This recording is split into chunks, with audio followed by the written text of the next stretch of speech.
We all know the sounds of our own home. The floorboard that creaks.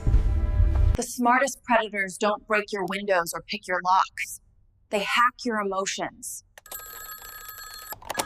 What would you do if a stranger pounded on your door, screaming that he lived there? You'd call the cops, right? You lock your front door. You check the windows. You set the alarm. You think you're safe. You think you're safe in your own home. You lock the doors. You check the windows. Maybe you even have a security system. But the terrifying reality is that locks only keep out the honest people. If someone wants to get in, or worse, if they already know exactly how to get in, there is very little you can do to stop them. Here are 3 true horror stories that will make you double-check your locks tonight. Story 1. This happened about 10 years ago, back when I was fresh out of college. Like a lot of people in that position, I had moved back in with my parents to save money while I started my career. My older brother had done the exact same thing a year prior, which meant the house was back to full capacity. Because my brother had claimed our old shared bedroom, I was relegated to the upstairs guest room. It wasn't a bad setup, but the location was isolated. The guest room was situated on the far side of the house, right next to my dad's office and directly above the garage. It was the kind of room that felt detached from the rest of the home, because it sat on the corner of the structure. It hung over the driveway slightly.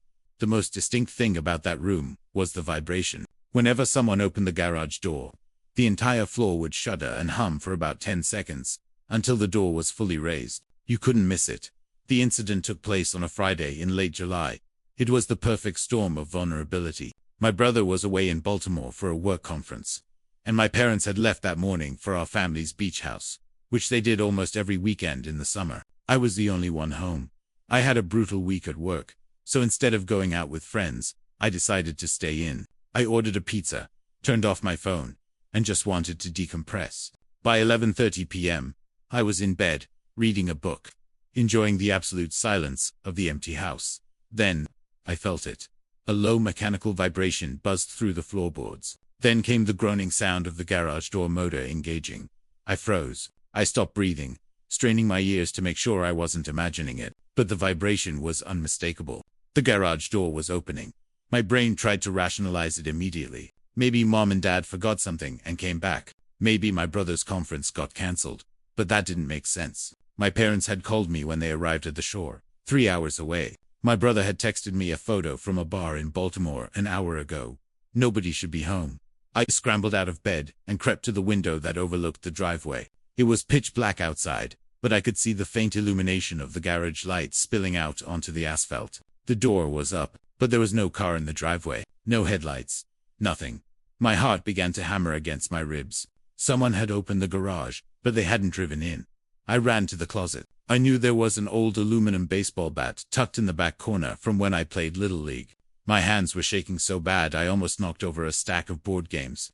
But I managed to grip the handle. I stood at the top of the stairs, listening. The house was dead quiet. Maybe it was a glitch, I thought. Maybe a stray signal from a neighbor's remote opened the door. I took a step down, then another. The stairs were carpeted, so my movements were silent. When I reached the bottom landing, I paused. The layout of our house is such that the kitchen and family room are on the right, and the hallway leading to the bedrooms, including my parents' master suites, on the left. I heard them voices. They were whispering, coming from the direction of my parents' bedroom. It wasn't just one person. It was at least 2. The blood drained from my face. This wasn't a glitch. Someone was in the house. I pulled out my cell phone and dialed 911. I whispered my address to the dispatcher, my voice trembling, telling her that intruders were inside. She told me to lock myself in a room and stay on the line. She told me to hide. I intended to listen to her. I really did. But then I heard the distinct sound of wood splintering, followed by drawers being ripped open. They were trashing my parents' room. Something primal just snapped in me. It was this surge of protective anger that overrode the fear. I wasn't going to let them destroy my home.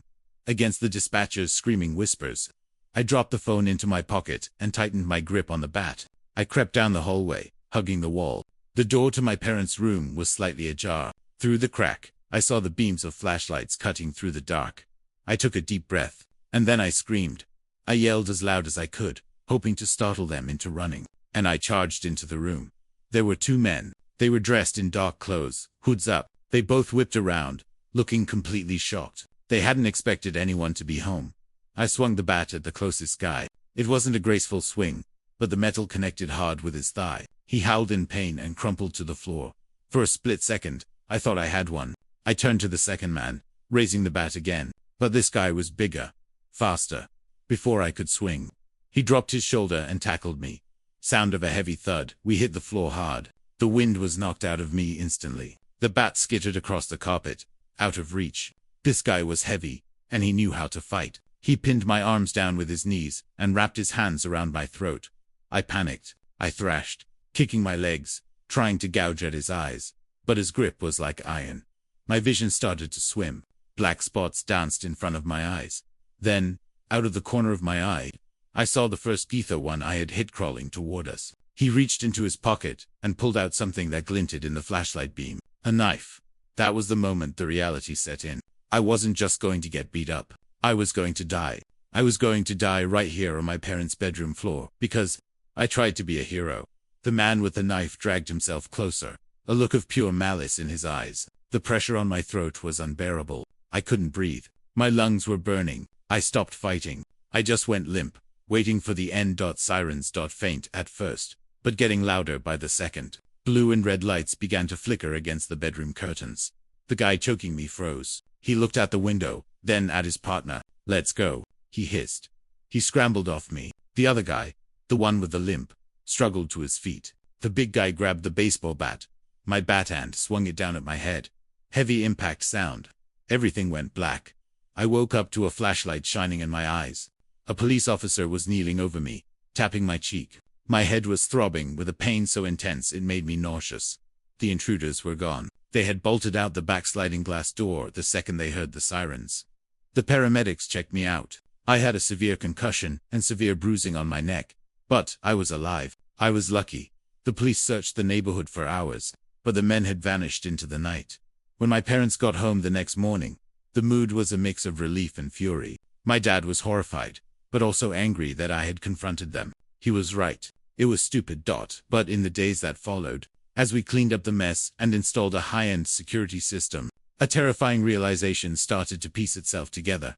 The police found no signs of forced entry on the exterior doors. The only way they got in was through the garage. But to open the garage, you need the remote. We kept our remotes in our cars. My car was parked in the driveway that night. I never locked it back then. The police theorized that they opened my car, pressed the garage button, and walked right in. But here is the part that keeps me up at night. How did they know? How did they know that my parents were 3 hours away at the beach? How did they know my brother was in Baltimore? How did they know that the house usually occupied by 4 adults would be empty enough to rob? And most disturbingly, why did they go straight to the master bedroom? They didn't check the living room for electronics. They didn't look for cash in the kitchen. They went straight for the jewelry and the safe in the master closet. The police never caught them. To this day, my dad is convinced it was someone we knew. A neighbor, a contractor who had worked on the house, maybe even a distant friend. Whoever it was, they knew our schedule. They knew our house. And they were ready to kill me to get what they wanted. Story 2, this happened about 6 months ago, and honestly, I still feel a knot in my stomach every time my phone rings late at night. Ty had recently moved back to my hometown to help care for my mother. She's in her 70s and had been struggling with some health issues, nothing terminal. But her mobility isn't what it used to be. She had a hip replacement surgery a few months prior and was prone to falling. I found a small rental house about 20 minutes away from her. It was close enough that I could get to her quickly in an emergency, but far enough that I still had my own space. It was a Tuesday night. Around 9 p.m., it was raining hard outside. A real heavy thunderstorm. I was on the couch, half asleep, watching a movie, when my cell phone rang. I didn't recognize the number. Usually, I let unknown numbers go to voicemail. But given my mom's situation, I answered it. "Hello, is this David?" A woman's voice asked. She sounded frantic, breathless. "This is Nurse Miller from St. Mary's emergency room. Your mother has been admitted." My blood ran cold. What? What happened? "She took a bad fall at her home," the nurse said quickly. "She hit her head. She's conscious, but she's confused and asking for you. We need you to get down here immediately to authorize some scans." "I'm on my way," I said, already scrambling for my keys. I didn't doubt it for a second. The woman knew my name. She knew my mother's name. She even mentioned the hip surgery, saying, "We're worried she might have re-injured the hip she had operated on in March." That detail sealed it. Only family and close friends knew exactly when that surgery was. I didn't even bother to lock my front door. I just pulled it shut, jumped in my car, and tore out of the driveway. The drive to the hospital was a blur of panic. I was hydroplaning on the wet roads, running yellow lights, my mind racing with worst-case scenarios. Was she bleeding in the brain? Did she break her hip again? I made it to the ER in record time. I sprinted up to the intake desk, dripping wet. "I'm here for Margaret," I gasped to the receptionist. "I just got a call." She fell. The receptionist typed into her computer, her brow furrowing. She stopped, looked at me, and typed again. "Sir," she said gently, "we haven't had anyone by that name admitted tonight." "That's impossible," I said, my voice rising. "Nurse Miller called me 15 minutes ago. She said my mum was here." The receptionist shook her head. "We don't have a Nurse Miller on shift tonight, sir. Let me check the other local hospitals." She called around. Nothing. No record of my mother anywhere. A sick feeling started to form in my gut. Not panic for my mum's health anymore, but a different kind of fear. I pulled out my phone and called my mum's landline. She picked up on the second ring. Her voice was groggy. She had been asleep. "Are you okay, David?" "Yes, I'm fine. I was sleeping." "Why are you calling so late?" I almost dropped the phone. She was home. She was safe. "Mom, stay on the line. Lock the doors. Do not open the door for anyone." "David, you're scaring me. What is going on?" "I'll explain later. Just lock the doors." I hung up and ran back to my car. As I drove back toward my house, the realization hit me like a truck. The call wasn't a mistake. It was a lure. Someone needed me out of my house. And they knew exactly what to say to make me leave in a hurry, without asking questions. They used my love for my mother against me. When I pulled into my driveway, the house looked dark. My front door was closed, just how I had left it. For a second, I hoped maybe I was just being paranoid. Maybe it was a prank call. I walked inside and flipped on the light. My living room had been decimated. The TV was gone. My laptop, which I had left on the coffee table, was gone. But it wasn't just a smash dash and dash grab dot as I walked through the house. I saw things that made my skin crawl. In my bedroom. My drawers had been dumped out, but they hadn't taken my watch or the cash I had in the nightstand. They had taken my paperwork, my passport, my social security card. In the bathroom, the medicine cabinet was empty. They took my prescription bottles. And then I noticed the photos. I had a few framed photos on the mantelpiece, pictures of me and my mom, a few from college. The frames were still there, face down on the floor, but the photos had been removed. Why would a thief take family photos? I called the police, and they arrived about 20 minutes later. I told them everything: the call, the nurse, the specific details she knew about the surgery. The officer looked disturbed. "This wasn't a random hit," he told me. "Whoever did this had intel. They knew your number, your mother's medical history, and exactly how to manipulate you. We tried to trace the number that called me, but it was a spoofed number. A dead end. I moved out of that house a month later. I couldn't sleep there anymore. I kept imagining someone watching me, learning my routine, digging into my life just to find the weak point. My mom is fine, thankfully, but we still don't know who did it. We suspect it might have been someone she met at her community center, or maybe a friend of a friend who heard too much. The scariest part isn't the stolen identity documents or the laptop. It's the fact that somewhere out there, a stranger has those photos of us. They have our medical info. They have our lives on paper, and I still don't know why." Story 3. I've always been a skeptic. I don't believe in ghosts. I don't believe in the paranormal. And I definitely don't believe in glitches in the Matrix. Or at least, I didn't. I'm a single guy in my early 30s. Last year, I rented a nice 2-bedroom bungalow in a quiet suburb. It was a standard rental agreement. I went through a property management company, got the keys, and moved in. For the first year, everything was totally normal. The incident started on a Thursday night in October. I was in the kitchen making a sandwich around 11:30 p.m. when there was a violent pounding on my front door. Sound of loud, aggressive banging on wood. It wasn't a knock. It was someone hammering their fist against the wood with full force. I wasn't scared so much as annoyed. I walked to the door and looked through the peephole, but it was blurred out. Condensation or something. I flipped the porch light on, cracked the main door, but kept the heavy security screen door locked. Standing on my porch was a man I had never seen before. He looked unhinged. He was maybe 30 years old, wearing a dirty t-shirt and jeans. He was pacing back and forth, muttering to himself, running his hands through his greasy hair. "Can I help you?" I asked through the screen. The guy snapped his head up. His eyes were wide, bloodshot. He looked at me with pure hatred. "Get out of my house," he spat. I blinked. "Excuse me, you heard me," he screamed, stepping closer to the screen. "You're trespassing. This is my house. Get the hell out before I call the cops." I assumed he was on drugs or having a psychotic break. "Look, buddy, you've got the wrong address. I've lived here for a year. You need to leave." "Don't lie to me," he yelled. "I live here. I have the lease." He started fumbling with a backpack he was wearing. He pulled out a crumpled manila folder and slammed a piece of paper against the screen mesh. Look at the date." I squinted at the paper. It was a lease agreement. It had the address of my house at the top. It had his name, let's call him John, and his signature, but the date on the lease was current. It was dated for this year. "That's fake," I said, my voice shaking a little. "I know the landlord. That's not his signature." "You think I'm lying?" The guy laughed, a manic high-pitched sound. "You think I don't know my own house? I know about the master bedroom door, how it hits the toilet if you open it too fast. I know you have to lift the back door handle to get it to lock. I know about the stain on the carpet in the hallway that looks like a dog." I froze. He was right. All of those were weird little quirks of the house that you wouldn't know unless you lived inside it. The door hitting the toilet was a specific annoyance I dealt with every day. "How do you know that?" I whispered.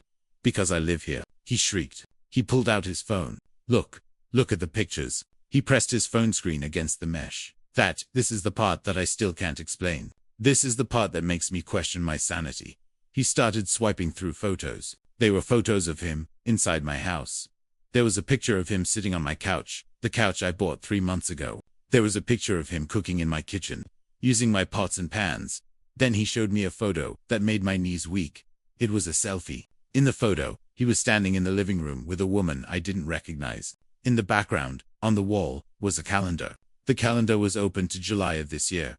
I was home in July. I never left. I don't have a roommate.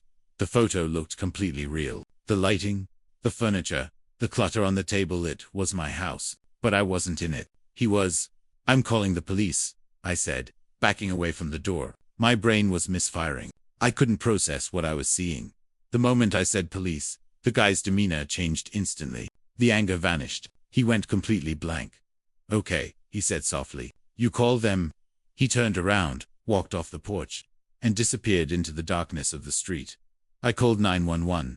The police arrived 10 minutes later. I explained everything, the lease, the specific knowledge of the house, the impossible photos. The cops were dismissive. They said it was probably a squatter who had lived there before me and was having a mental episode. They said the photos were probably old ones. Or maybe he broke in while I was at work to take them. But that didn't explain the furniture. It didn't explain the calendar. I showed the officers my lease, proving I was the legal tenant. They told me to get a restraining order if he came back and then left. I didn't sleep that night. I sat in the living room with a kitchen knife, watching the door. 2 weeks went by. I contacted my landlord. He swore he had never rented to anyone matching that description. He said the house had been empty for 2 months before I moved in. I started to think maybe I was going crazy. Maybe I had hallucinated the details in the photos. Then I came home from work on a Friday evening. The front door was unlocked. I pushed it open. The house was trashed. But it wasn't a robbery. It was a search. The couch cushions were slashed open. The drywall in the hallway had been smashed in with a hammer, exposing the studs. The floorboards in the closet had been pried up. Nothing was stolen. My TV, my laptop, my cash, all there. Whoever did this was looking for something hidden. The police found no forced entry. The lock hadn't been picked. Whoever came in used a key. My landlord changed the locks the next day. He installed deadbolts and motion sensor lights. I still live here, mostly because I can't afford to break the lease. But the vibe of the house has changed. It feels heavy. I keep thinking about those photos. I know what I saw. I saw a stranger living my life, in my house, at a time when I was supposedly there. The prevailing theory is that the guy was a previous tenant from years ago who suffered a mental break and thought it was current. Maybe he staged the photos during a break-in to fuel his delusion. But that doesn't explain the calendar, and it doesn't explain why. Sometimes, when I'm sitting on the couch alone at night, I get the distinct feeling that I'm the one who is trespassing. Think you're brave enough to handle what comes next? Prove it. Hit subscribe to Nightmare right now. Let's see how long you last.